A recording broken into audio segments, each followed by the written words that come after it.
Hola a todos, soy Marcela Segura, especialista jurídica y tributaria de la Dirección de Impuestos de Porvenir.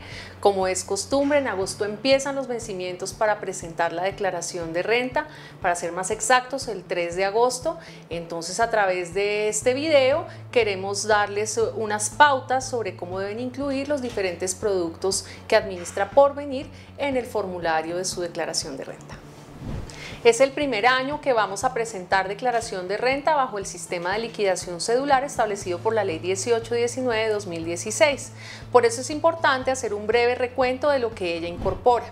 Primero, el sistema cedular es aplicable a personas naturales residentes en Colombia, así como a sucesiones ilíquidas de causantes con residencia según el artículo 10 del Estatuto Tributario. Segundo, tenemos 5 cédulas y por cada cédula se debe hacer una depuración diferente. Tenemos 3 tablas de tarifas y en cuarto lugar tenemos depuración y tarifa adicional para dividendos y participaciones hasta el 2016 y anteriores. Ahora veamos un recuento un poco más detallado de cada una de las cédulas. Cédulas 1 y 2, aquí encontramos la cédula por rentas de trabajo y de pensiones. Cada una tiene una depuración independiente y al final se unen esas bases gravables y se liquida el impuesto. Entonces empecemos con el detalle de la cédula de rentas de trabajo. Aquí encontramos todos aquellos ingresos provenientes de la relación laboral y en general de servicios personales. En segundo lugar, encontramos las rentas de pensiones. En esta cédula encontramos todo lo correspondiente a prestaciones o mesadas de vejez, invalidez, sobrevivencia, también devoluciones de saldos si la persona está en el régimen de los fondos privados o indemnizaciones sustitutivas si la persona está en colpensiones y en ambos casos si no alcanzaron requisitos de pensión. En cuanto a la depuración de las rentas de trabajo, pues encontramos en primer lugar los ingresos no constitutivos de renta ni ganancia ocasional. Posteriormente encontramos las rentas exentas y deducciones no limitadas, es decir, no sujetas a los nuevos límites conjuntos del 40%. Y en tercer lugar, las rentas exentas y deducciones limitadas a ese 40% de los ingresos, una vez descontados los ingresos no constitutivos de renta ni ganancia ocasional. El tope de ese 40% son 5.040 VTs al año, que equivale alrededor de 167 millones. Por su parte, en la depuración de la cédula de rentas de pensiones, encontramos en primer lugar los ingresos no constitutivos de renta ni ganancia ocasional, donde en principio encontraríamos las cotizaciones a salud que siguen haciendo los pensionados en relación con sus mesadas, y en segundo lugar, las rentas exentas pensionales. Estas que nos permite la ley descontar hasta 1.000 VTs mensuales, que equivale a 33 millones de pesos, lo que se traduce en 397 millones de pesos al año. Es importante mencionar que esta cédula de pensiones no tendrá o no será susceptible de aplicar beneficios tributarios adicionales en caso de quedar alguna porción gravada. Frente a las tarifas marginales, pues una vez tengamos esas dos bases gravables que la ley ha denominado rentas líquidas cedulares, debemos acumularlas, sumarlas y llevarlas a la tabla de tarifas propia de estas cédulas, que empieza en el 0%, pasa por el 19%, 28% y su tarifa máxima, que es el 33%. Ahora vamos con la cédula 3 y 4, rentas de capital y rentas no laborales. Vamos a ver qué encontramos en cada una de estas cédulas. En la cédula de rentas de capital encontramos rendimientos financieros, intereses, regalías, arrendamientos, explotación de la propiedad intelectual.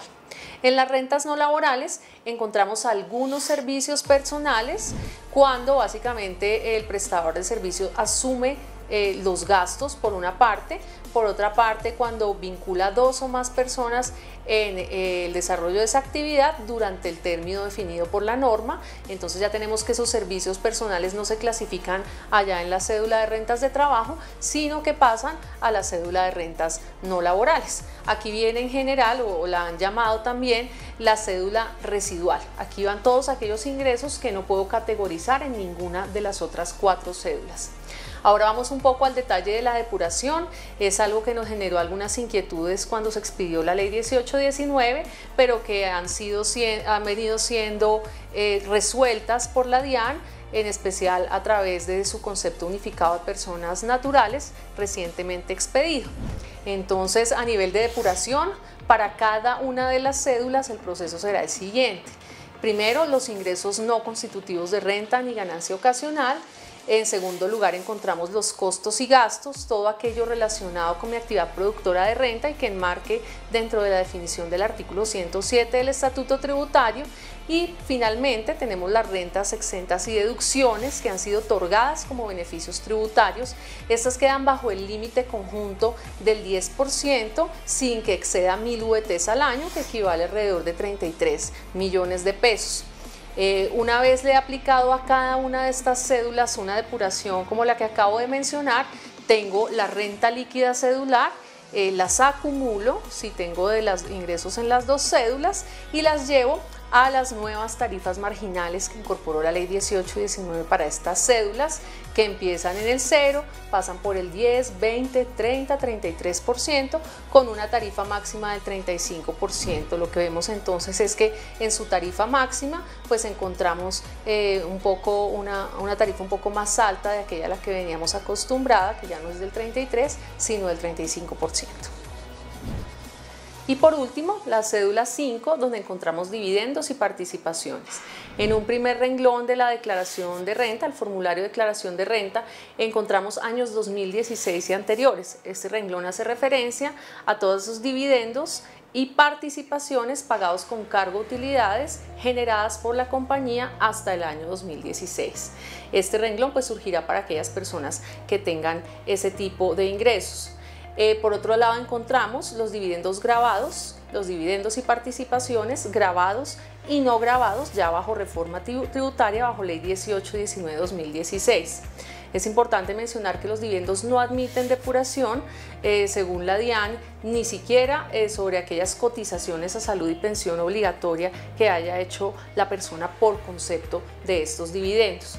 Finalmente, frente a las tarifas marginales, pues si esta persona tiene dividendos o participaciones de años 2016 y anteriores, la tarifa será la vigente hasta la ley 18 y 19 de 2016, hasta antes de la expedición de la ley 18 y 19, grabados al 33 y por otra parte los no grabados. Por su parte, los dividendos pagados con cargo a utilidades del 17 en adelante se dividirán en grabados y no grabados, grabados a una tarifa del 35% y no grabados a unas tarifas marginales y progresivas del 0, 5 y 10% según el monto del dividendo o participación. Bueno, ahora vamos a ver los productos administrados por Porvenir en la nueva liquidación cedular del impuesto de renta. Tenemos dos herramientas fundamentales. La primera herramienta, pues la resolución 032 de la DIAN, en la cual nos dio o expidió el formulario para declaración de renta de personas naturales y sucesiones ilíquidas de causantes residentes en Colombia. Entonces aquí ya esta es la primera pauta, nuestro punto de partida para esta presentación.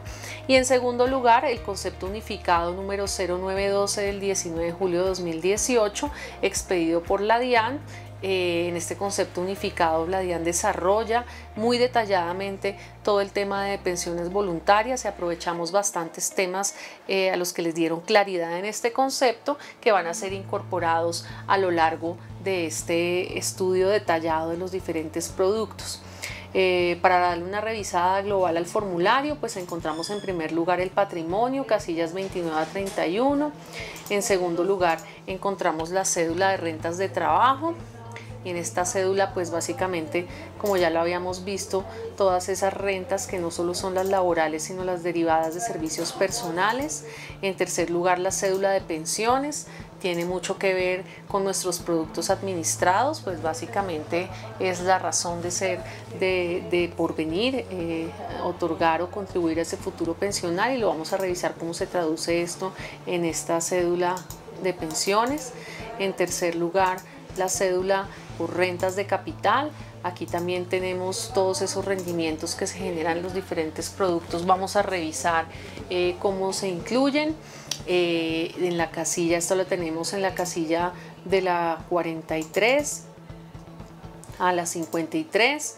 En cuarto lugar encontramos las rentas no laborales. Aquí encontramos todos aquellos ingresos que hemos denominado residuales, es decir, aquellos ingresos que no están definidos legalmente en ninguna de las otras 4 cédulas, pues es oportuno incluirlos entonces en esta casilla 54. Aquí, para empezar un poco a hablarles del concepto unificado de naturales de la DIAN. La DIAN habla de servicios, de cuando los ingresos por servicios personales pasan de esa cédula de rentas de trabajo a la cédula de rentas no laborales. Tenemos 3 requisitos fundamentales que se deben cumplir según la DIAN en desarrollo tanto de la ley 1819 como del decreto 2250. Primer requisito: incurrir en costos y gastos necesarios para la prestación de los servicios de conformidad con el artículo 107 del Estatuto Tributario. En segundo lugar, desarrollar su actividad con criterios comerciales y empresariales, teniendo en cuenta lo normalmente acostumbrado en su respectiva actividad, como por ejemplo la asunción de pérdidas que resulten de la prestación de servicio o la asunción de responsabilidades ante terceros. En tercer lugar, contratar y vincular 2 o más trabajadores o contratistas asociados a la actividad generadora de renta por un término igual o superior a 90 días continuos o discontinuos durante el periodo gravable. Esos son básicamente los 3 requisitos que nos ha desarrollado la DIAN con base en el decreto 2250, que fue incorporado al decreto único reglamentario en materia tributaria 1625. Entonces, aquí en las rentas no laborales, pues las encontramos entre las casillas 54 a la 66. Finalmente, encontramos la cédula por dividendos y participaciones. En estas rentas por dividendos y participaciones, pues básicamente podemos hablar de los dividendos y participaciones de 2016 anteriores y otros, donde básicamente encontramos aquellos dividendos que se hayan pagado antes con cargo a utilidades generadas hasta el 2016, es decir, antes de la entrada en vigencia de la ley 1819, con su respectiva depuración, casillas 67 y 68. Y posteriormente encontramos las subcédulas de dividendos grabados y no grabados, ya pagados con cargo a utilidades generadas a partir de la vigencia de la ley 1819, es decir, con cargo a utilidades generadas del 17 en adelante. Finalmente tenemos la renta presuntiva, donde tenemos aquí un efecto importante que tiene que ver con los productos administrados por Porvenir. Y para terminar, las ganancias ocasionales y la liquidación privada del impuesto de renta. Ese es básicamente lo que vamos a encontrar en el formulario. Ahora vamos a revisar de forma detallada los diferentes productos administrados en Porvenir, cómo los debemos reflejar en la declaración de renta. Es importante mencionar que varias cosas cambiaron, por eso es importante tener en cuenta todo el desarrollo que vamos a dar aquí, que es acorde con lo que ha dicho la DIAN en su concepto unificado, principalmente con la ley 1819 y con el decreto 2250. Entonces encontramos, para empezar, en la casilla 29 que vamos a llevar los saldos de aportes en fondos de pensiones voluntarias. Según la DIAN, estos saldos no deben incorporar valorizaciones. A lo que hemos venido acostumbrados es que estos saldos van totales, ¿no? En el certificado, uno de acuerdo con el certificado incluye saldos totales. Sin embargo, la DIAN en el concepto precisó que las valorizaciones en fondos de pensiones voluntarias, es decir, aquellas que no fueron retiradas a 31 de diciembre, no deberán ser incorporadas en el patrimonio, toda vez que no son ingreso ni siquiera causado. En segundo lugar, encontramos los saldos de aportes voluntarios en fondos obligatorios. El Consejo de Estado ha dicho al respecto que, dado que esos aportes voluntarios gozan de disponibilidad por parte del afiliado, deben ser incluidos o reconocidos patrimonialmente en la declaración de renta. Finalmente, los saldos de cesantías declaradas que han sido consignadas al trabajador en el fondo a partir del 2017. Esto es muy importante, ¿por qué? Porque el decreto 2250 en efecto reconoció, reiteró que para los saldos en fondos de cesantías consignados hasta el 2016 van a seguir estando fuera del patrimonio y su reconocimiento solo será hasta el momento en que se retiren, mientras que las cesantías pagadas a partir o consignadas a partir del 2017 ya empezarán a gozar de pleno reconocimiento patrimonial. En relación con el tema de cesantías, es importante mencionar que hay una demanda ante el Consejo de Estado contra la parte del decreto 2250 relacionado con la exigencia de reconocer patrimonialmente las cesantías en el año de consignación y no en el año del retiro, como en efecto sigue sucediendo con las cesantías consignadas hasta el 2016. Aquí se acusa la norma de ilegal porque según el demandante esto no está acorde con lo definido en la ley 1819.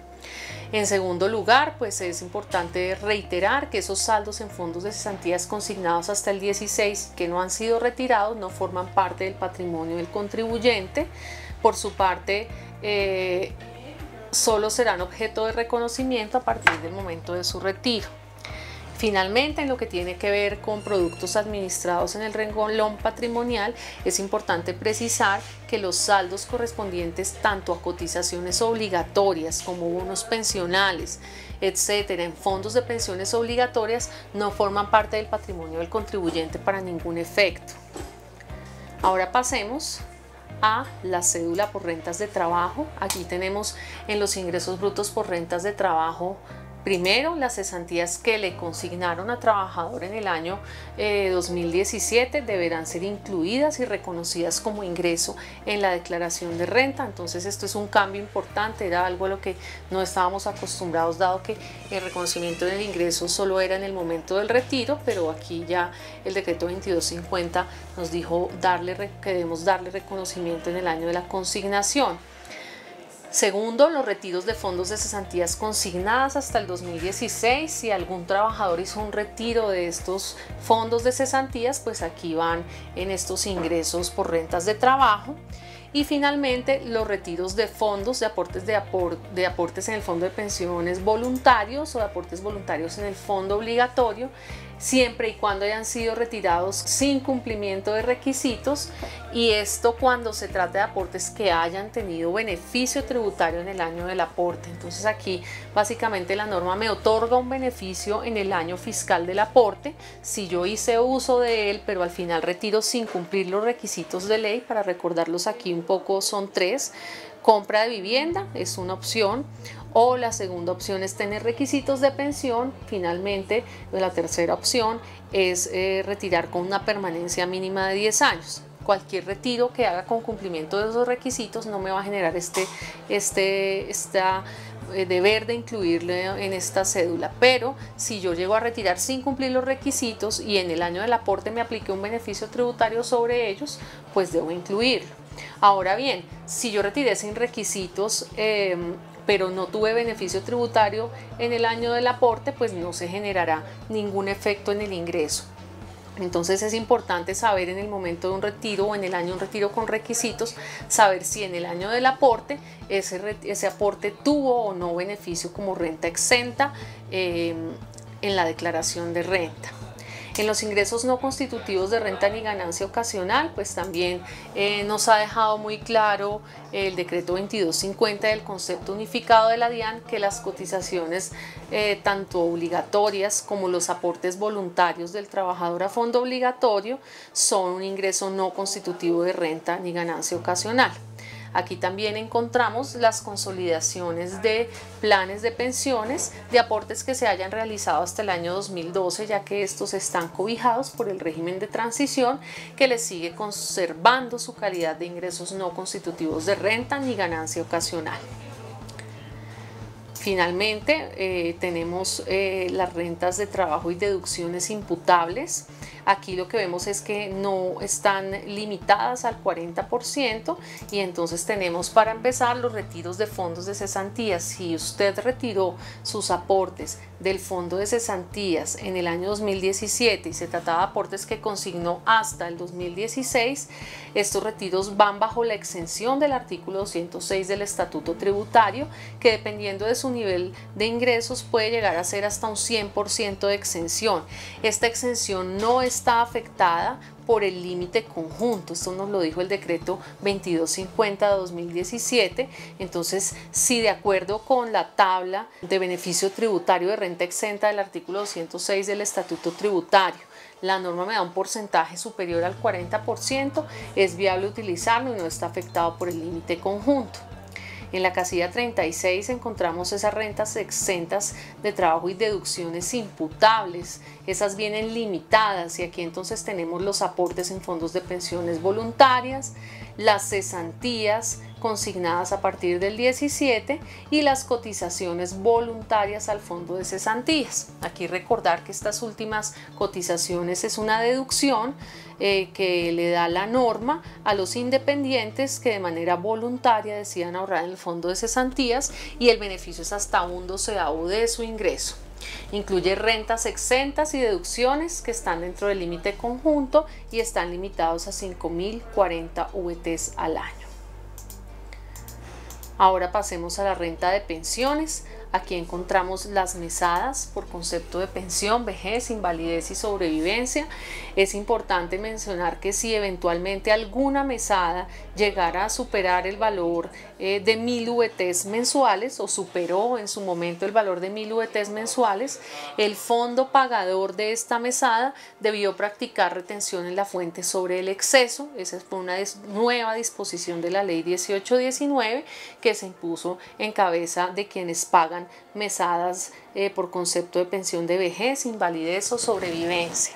Aquí también encontramos la devolución de saldos pensionales para aquellas personas que no cumplan requisitos y encontramos también tratándose de colpensiones, las indemnizaciones sustitutivas. En los ingresos no constitutivos de renta, pues realmente la norma, como ya trae una exención importante, pues no da lugar a mayores beneficios. Entonces tendríamos la cotización del pensionado al Sistema General de Seguridad Social en salud y finalmente las rentas exentas de pensiones que van hasta 12.000 VTs en el año y las devoluciones de saldos e indemnizaciones sustitutivas según el caso también hasta 12.000 VTs. Es importante mencionar que la norma expresamente manifestó que a estas rentas exentas de pensiones no les aplica el límite conjunto establecido para exentas y deducciones. En tercer lugar, vamos a la cédula de rentas de capital. Aquí tenemos bastantes cosas que revisar de los productos administrados por Porvenir. En primer lugar, y en línea con lo que habíamos visto en el segmento o en el renglón de patrimonio, lo primero que vamos a ver es los rendimientos financieros retirados de fondos de pensiones voluntarias sin cumplimiento de requisitos. Recordemos que mientras yo tengo los rendimientos en el fondo, las valorizaciones, no hay ingreso, pero en el momento en que yo lo llegue a retirar, en ese momento se va a generar una renta, se va a generar un ingreso. Si yo retiro sin cumplir de requisitos y los volvemos a recordar, permanencia, que son 10 años en el fondo, requisitos de pensión o compra de vivienda, o en el caso de aportes de régimen de transición hablamos de una permanencia de 5 años, pues básicamente esos rendimientos que retire sin requisitos van a la cédula de rentas de capital. También según el concepto unificado de personas naturales de la DIAN, los intereses de cesantías pagados por el empleador deben ir a esta cédula de rentas de capital. En tercer lugar, la rentabilidad de los aportes voluntarios en fondos de pensiones obligatorias, según lo definió el decreto 2250. Y para terminar, la rentabilidad real de los excedentes de libre disponibilidad. Eso lo tenemos en cuanto a productos administrados en la casilla 43. Unas precisiones para realizar en relación con esta casilla. Primero, como lo dijo la DIAN expresamente en su concepto, las valorizaciones, es decir, aquellos mayor valor de unidad que se generen en el fondo y que no sean objeto de retiro, no son ingreso. De ahí que no deban ser reconocidos patrimonialmente según el concepto unificado de la DIAN. En segundo lugar, los retiros de capital y rendimientos de un fondo de pensiones voluntarias, pero con cumplimiento de requisitos, pues aquí la norma nos dice que sí son una renta, pero que son exentas y no deben ser incluidos en la declaración de renta del año en que se efectuó el retiro. Entonces, diferente a lo que veíamos acá en la parte central, donde se incluyen los rendimientos de retiros sin requisitos, por su parte los retiros con requisitos, es decir, si yo retiré para comprar vivienda con requisitos de pensión, no debo incluirlos en la declaración de renta del año en que se efectúe el retiro.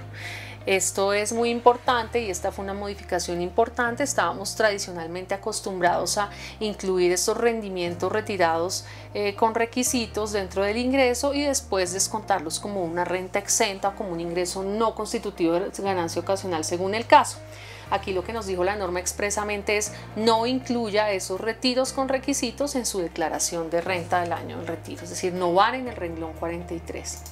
En los ingresos no constitutivos de renta ni ganancia ocasional, casilla en 44, encontramos esas cotizaciones obligatorias a pensión de ese independiente rentista de capital y también sus aportes voluntarios en fondos obligatorios, tal como lo reconoció la DIAN para aquellos que coticen a pensión obligatoria. La rentabilidad de aportes voluntarios en fondos de pensiones obligatorias puede ser descontada en su totalidad en los ingresos no constitutivos de renta y aquí pues el componente inflacionario de los rendimientos financieros, básicamente para aclarar que los retiros y los rendimientos grabados, es decir, los que yo llevé a esa casilla 43 sin cumplir requisitos, no tienen el beneficio del componente inflacionario. ¿Por qué? Pues básicamente porque estos rendimientos financieros generados en fondos voluntarios ya tienen derecho a una exención cuando son retirados con cumplimiento de requisitos y de hecho es una exención total. Vamos ahora a la cédula por rentas no laborales. Aquí básicamente esta persona podrá descontarse en su renglón de no constitutivos de renta las cotizaciones obligatorias que realiza pensión, también en línea con el concepto unificado de la DIAN, si esta persona es cotizante y afiliado como lo exige la norma al sistema de seguridad social, también podrá descontar estos aportes voluntarios en el fondo obligatorio y así también la rentabilidad de estos aportes en fondos obligatorios. Ahora en la parte derecha del formulario, relevante para productos administrados por Porvenir, el cálculo de la renta presuntiva. Recordemos que vamos a presentar la declaración de renta por el año gravable 2017. Esto nos lleva a que la presuntiva la determinemos con nuestro patrimonio líquido del año 2016 y entonces aquí es importante mencionar que los saldos de aportes en fondos voluntarios y obligatorios, siempre y cuando se trate de aportes voluntarios, pueden ser descontados de la base de renta presuntiva de acuerdo con los requerimientos de la sentencia 18024 de 2011. Entonces, muy importante para calcular presuntiva, tomo 16, renta líquida y puedo descontar de la base presuntiva esos saldos siempre y cuando estén dentro del contexto de la sentencia 18024. Aquí hablamos no solo de los aportes en fondos de pensiones voluntarias, sino también, no solo de los saldos en fondos de pensiones voluntarias, sino también de los saldos voluntarios, de aportes voluntarios en fondos de pensiones obligatorias. Finalmente, si se determina que la persona debe pagar por renta presuntiva o tomando como parámetro su renta presuntiva, porque como resultado de la comparación con la sumatoria de las rentas líquidas cedulares esta fue mayor, pues a la renta presuntiva se le podrán descontar proporcionalmente al beneficio que dieron las rentas exentas de aportes realizados, dentro de las cuales se encuentran los aportes realizados durante el 2017 en fondos de pensiones voluntarias. Bueno, esto era todo lo que les queríamos comentar. Queríamos aprovechar la expedición no solo de la resolución 32, sino también del decreto unificado. Queríamos darles esos tips importantes puntualmente en cuanto a cesantías, en cuanto a las valorizaciones en fondos de pensiones, tanto para efectos patrimoniales como de ingreso, y puntualmente esta renta exenta y el nuevo tratamiento de los retiros con requisitos que por expresa disposición legal ya no suman ni restan como estábamos acostumbrados, sino que ni siquiera se deben incluir en la declaración de renta del año en que se efectúe el retiro.